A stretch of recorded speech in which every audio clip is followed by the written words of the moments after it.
Robert Williams at Kyle Anderson may trade proposal na para sa Lakers. Pero bago yan, Phoenix Suns kinuha si Jordan Goodwin mula sa waivers matapos siyang i-release ng Los Angeles Lakers. Ayon sa ulat ng ESPN, ang pag-waive kay Goodwin ay ginawa para bigyang espasyo si Marcus Smart sa roster ng Lakers. Para sa Suns, ito ay isang mababang risk na acquisition na may potential.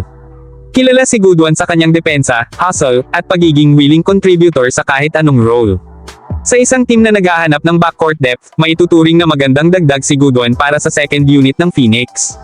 Samantala, pumasok ang Los Angeles Lakers sa isang 3-team trade kasama ang Utah Jazz at Portland Trail Blazers. Sa trade na ito, nakuha ng Lakers sina Robert Williams at Kyle Anderson. Si Williams ay isang athletic big man na kilala sa kanyang rim protection, rebounding, at defensive instincts. Isa ito sa mga pangunahing pangangailangan ng Lakers, lalo na sa tulong sa depensa sa ilalim. Bagamat may injury history, nananatili siyang mataas ang impact kapag nasa court. Mayroon siyang 1 taon na lang sa kontrata, kaya may flexibility rin sa bahagi ng Lakers.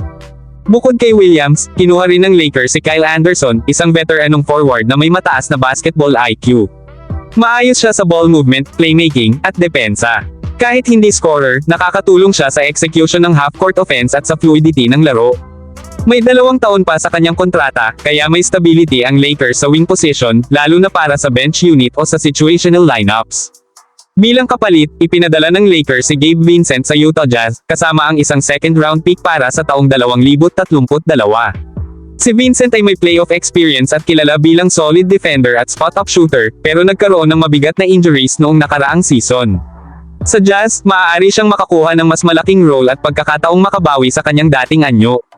Sa panig naman ng Portland Trail Blazers, nakuha nila sina Maxi Kleber at Dalton Knecht. Si Kleber ay isang stretch big man na nagbibigay ng shooting at spacing. Ang mas kapansin-pansin ay ang pagkakasama ni Dalton Knecht sa trade.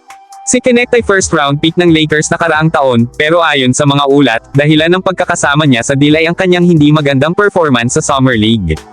Bumaba ang efficiency niya, nagkulang sa impact sa opensa, at nagpakita ng kahinaan sa depensa. Dahil dito, posibleng nawala ng kumpiyansa ang Lakers sa kanyang short-term contribution. Sa Portland, mas malaki ang tsansa niyang ma-develop dahil sa rebuild direction ng team.